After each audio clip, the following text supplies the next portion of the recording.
আপনি চলে গেলে আমরা কী করে বাঁচবো? তখন আর কি বললো যে তোরা কাতি মাস দিন যাবে, পয়লা অজ্ঞানের একটা 3 দিন নাম কীর্তন করবি, তোকে গায়ে কোনো বাতাস লাগবে না। তা থাকে সেই যতই যাই হোক আমাকে কোনো বাতাস লাগে না। ওই যে কলেরা ছিল না, মহামারী, ওই জন্যই হরিনাম দিতে বলে গেছিল। সেই হরিনাম 3 দিন হলে এখানে আর কোনো কোনোদিনই নেই কিরা। আমার ছোট ভাই আছে। আচ্ছা আসুন, হরিবল হরিবল হরিবল।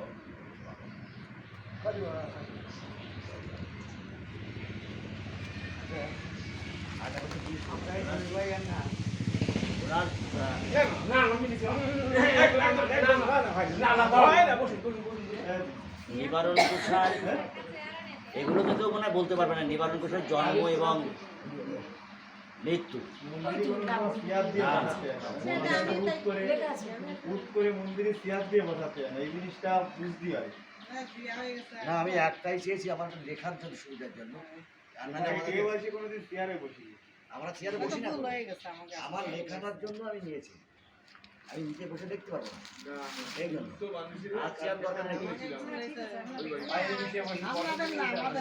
কেউ বলতে পারবেন কি নিবারণ কোষার জন্ম এবং নিবারণ কোষার জন্ম এবং মৃত্যু সম্পর্কে কারো আইডিয়া আছে কি? ওই যে জ্যাঠা মশাই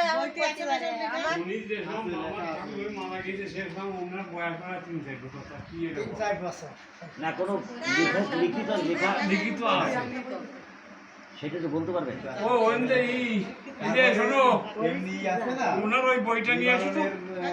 আমরা এখন আছি নিবারণ গোসাইয়ের বাড়িতে।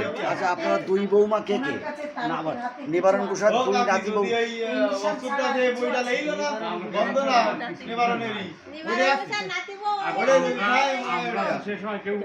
নাতি বউ এই একজন আর ওই একজন। আপনি কি বড়? এই থেকে উনার বড় ছেলে ছোট ছেলে ছোট পুত্র বউ। আমি হলো ছোট ছেলে আর ওই হলো ছোট ছেলের ছোট পুত্র বউ। আমি বই নিয়ে আসি তার কথা। হ্যাঁ, বই নিয়ে আসি। এই ভজেন্দ্রনাথ বিশ্বাসের 3 পুত্র, ভজেন্দ্রনাথ, বিধুভূষণ, বিষ্ণুপদ। বিধুভূষণ নেই, জীবিত নেই, আছে ভজেন্দ্রনাথ আর বিষ্ণুপদ। এই ভজেন্দ্রনাথ এবং বিষ্ণুপদর ওয়াইফ মানে স্ত্রী বেঁচে আছে কি? দুজনের নাম বলবেন একটু। ভজেন্দ্রনাথের স্ত্রীর নাম কি?